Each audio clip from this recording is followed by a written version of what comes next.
Yes, yes, yes. Happy New Year. Hope you're really good. Welcome to show 364. We are back to the Rise to Thrive show, back for the new year, getting back to normal, thank God.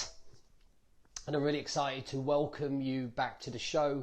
Ready to get on it, ready to develop you, ready to build yourself, ready to be the leader of your life again, right? Oh, so good to be back. Anyway, let's get right in and amongst it. Welcome. Let's try again, this torch. Anyone would have thought, with all the moaning that I've done about this torch, that my missus would have bought me a new one. Welcome to the Rise to Thrive show. I am your host, James Boardman, and if you are coming through, please do hit the love heart button. Please do comment in the box whether you've had a good Christmas, how you're doing. And then please do share with anybody you think that might need it. Okay, yeah, what a brand new year, yeah, new year, new me. Shut up with that rubbish. God almighty, hyped up rubbish. All right. So, what we're going to do is focus for this show 6 key steps that I think that maybe might help you get started the new year in the right way. Okay. Now, I know if you work with me and you watch the show, we're doing a lot of work in there anyway, specific work, but this is just generalized advice, guidance that I think that will definitely help you. All right. So let's get into it. Let's start educating ourselves again. Let's start getting in the right frame of mind again. All right. I'm going to whiz through this because it's just me and my little one at the minute, and she's just woken up. Good timing. So first one, number 1, is learn to walk before you can run. Learn to walk before you can run, okay? 1% wins here. You are going to be eager as hell to want to show up and take things to the next level and be the best version of yourself and say that this year is going to be your year, all of that jazz, okay? And that just leads to unrealistic expectations that you put on yourself. It leads to putting huge amounts of hyper stress and pressure on yourself mentally. And what happens when we do that? We crash and we burn. Okay, we crash and we burn when we put too much pressure on ourselves, when we set the expectations in the bar too high, and it's too much too soon. So learn to walk before you can run, i.e. slowly get your morning routine back into place. Slowly just get a couple of early runs and walks in. Slowly start improving your food. Slowly start taking on more water. Slowly start reviewing your days better.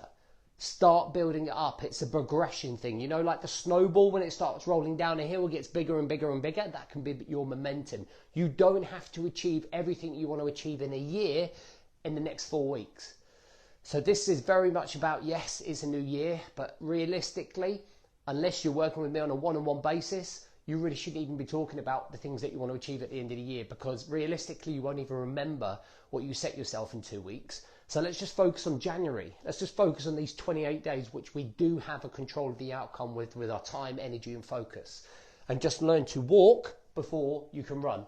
Make sense to everyone? If it does, if these make sense, just hit the blue thumb button. That way I know that you're just going, yeah, because obviously I'm just talking to my phone. Number two, get up, get out. Okay, literally get up, get out.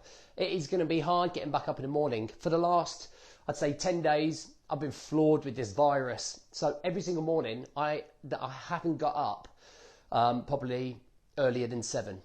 Okay, so this morning was a real shock to the system when we set the alarm for 4:15, got up at 4:15. It was like, oh my God. And it took me most of the morning, and I can't get out because I've got the little one. But from tomorrow I can get up, get outside the house and do 3 things. Reflect on last year, reflect on the year ahead. Put things into perspective about what's coming up. Put in all of that chaos, all of those emotions, all of that overthinking into check, because you will be doing all of those things. If I'm doing them, you're doing them. All right. So you're going to be overthinking. You're going to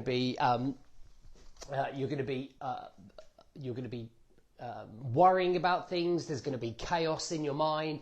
You're going to be thinking about worst case scenarios. You're thinking about going back to work.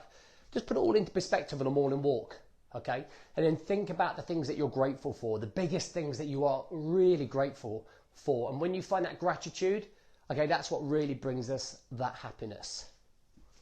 Okay, number 3, build a phone structure. Build a structure around your phones.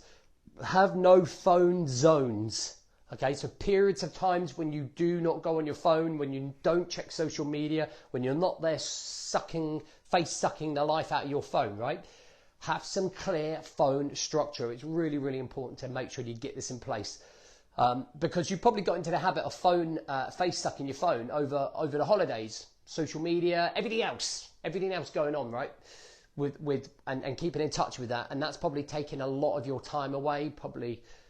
Probably had some effect on your happiness or stability, or your comparisons or whatever it might be. So let's bring that back, and let's go. When I get back into routine, when I finish work, when I get home, the first hour, I don't look at my phone. In the mornings, I don't look at my phone for the first hour. Like, include these rules into your day. Okay, number 4, self-awareness. So there's 2 key things. If you start finding yourself overworking, finding yourself burnt out, stressed, going straight back to maybe where you were before, whether you run your own business or have your own career, just recognize that. Self-awareness is so, so important, because all we ever do is go through cycle of life, right? And we don't recognize when we are stressed, overwhelmed, overworking. And when you get to that stage, just take a deep breath. Breathe, step back, learn to step away, learn to take a break, learn to go outside, learn to do whatever it is that you need to do to realize that life is so short that really it doesn't matter. Like, these things that are happening, while you're overworking, while you're burning yourself out, the fact that you're still breathing and you're still winning, man, that is huge, right, in terms of your development. Okay, so have that self-awareness. If you're overworking, if you're burning out, if you're stressing out, if you're overthinking, step back, take a breath. Make sense to everyone?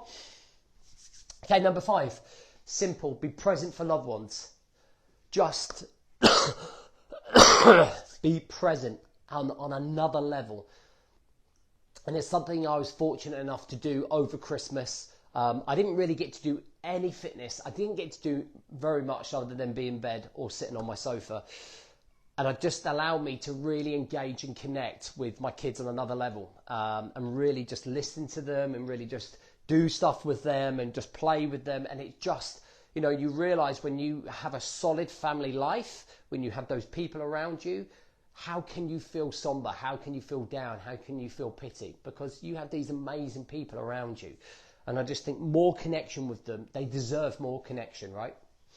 And then the very last one, show resilience. Okay, resilience is key to you winning. Okay, you are going to come up against hardship. There is hardship out there. There's no getting away from it.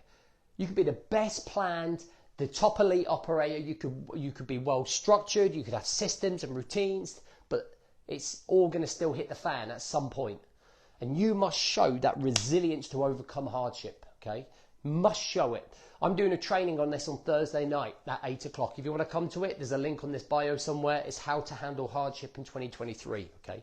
Because if we can handle hardship, if we can master it, and we can master that fighting back mentality and that resilience, man, that we can be aware of the issues that are going on, but we can be in more control of them. And if we're in more control, we're living the lives that we want to live as men, right? We're not suddenly becoming... we're not suddenly drowning in a tsunami of life, okay? We're always one step ahead of life. Anyway, first show done. I hope those have helped. I'm going to have to dash off because I can hear my little one crying, so I need to go and get her. Happy New Year. Make this year about you. Make it a year where you focus purely on using your time wisely, being happy, finding contentment, having fun.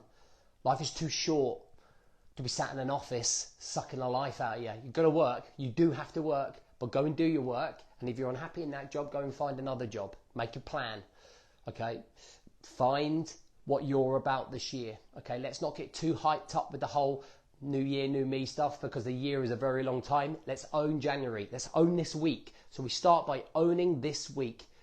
When we get this week done, man, then we go on to next week. And then we go on to next week, all right? And just with the aim and the hope of actually, let's see if I can have more better weeks than not. this year. Okay, the aim is to turn around and go, right, do you know what? I had 30 great weeks and 20 weeks where I struggled. All right, I better go because she's calling. All right, have a great new year. I look forward to delivering content, and I'll see you Wednesday for our live show.